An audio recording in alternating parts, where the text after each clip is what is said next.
আসসালামু আলাইকুম প্রিয় কৃষক ভাই ও বোনেরা, স্বাগতম গ্রাম বাংলার কৃষি ইউটিউব চ্যানেলে। আজকের ভিডিওতে আমরা জানব স্মার্ট নেপিয়ার ঘাস ও পাকচং ঘাস, এই দুইটি উচ্চ ফলনশীল ঘাসের গুণাগুণ, চাষ পদ্ধতি, সঠিক সার প্রয়োগ এবং কতদিন পরপর কাটবেন। ভিডিওটি শেষ পর্যন্ত দেখলে আপনি সম্পূর্ণ ধারণা পাবেন ইনশাআল্লাহ। প্রথমেই কথা বলি স্মার্ট নেপিয়ার ঘাস সম্পর্কে। স্মার্ট নেপিয়ার একটি উন্নত জাতের ঘাস। গরু, মহিষ, ছাগল, ভেড়া সব পশুর জন্য উপযোগী। প্রোটিনের পরিমাণ বেশি, দ্রুত বৃদ্ধি পায়। বছরে 6 থেকে 8 বার পর্যন্ত কাটিং দেওয়া যায়।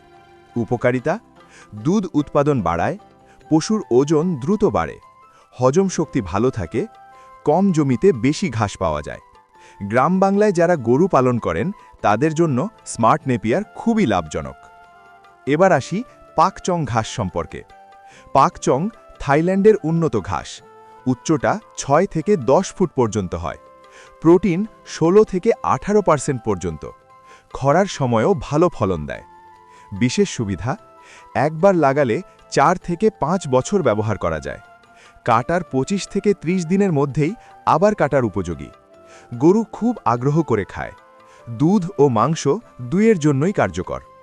যারা বাণিজ্যিকভাবে গরু পালন করেন তাদের জন্য পাকচং অত্যন্ত উপকারী। এবার আসি চাষ পদ্ধতি।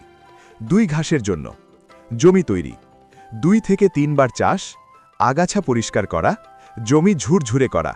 রোপণ পদ্ধতি: ডাল বা কাটিং দিয়ে রোপণ করা হয়। সারি থেকে সারি 2 ফুট, গাছ থেকে গাছ 1 থেকে 1.5 ফুট।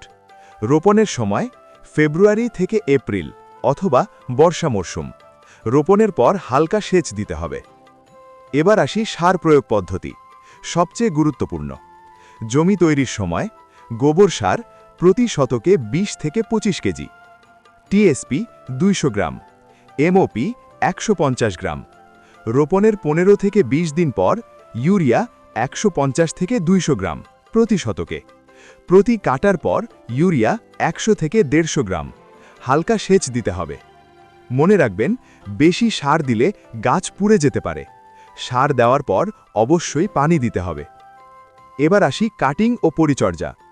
প্রথম কাট 45 থেকে 50 দিন পর। এরপর প্রতি 25 থেকে 30 দিন পর। মাটি থেকে 4 থেকে 5 ইঞ্চি রেখে কাটবেন। আগাছা পরিষ্কার রাখলে ফলন দ্বিগুণ হবে। সবশেষে বলতে চাই, স্মার্ট নেপিয়ার ও পাকচং, কম খরচে বেশি ঘাস, বেশি লাভ।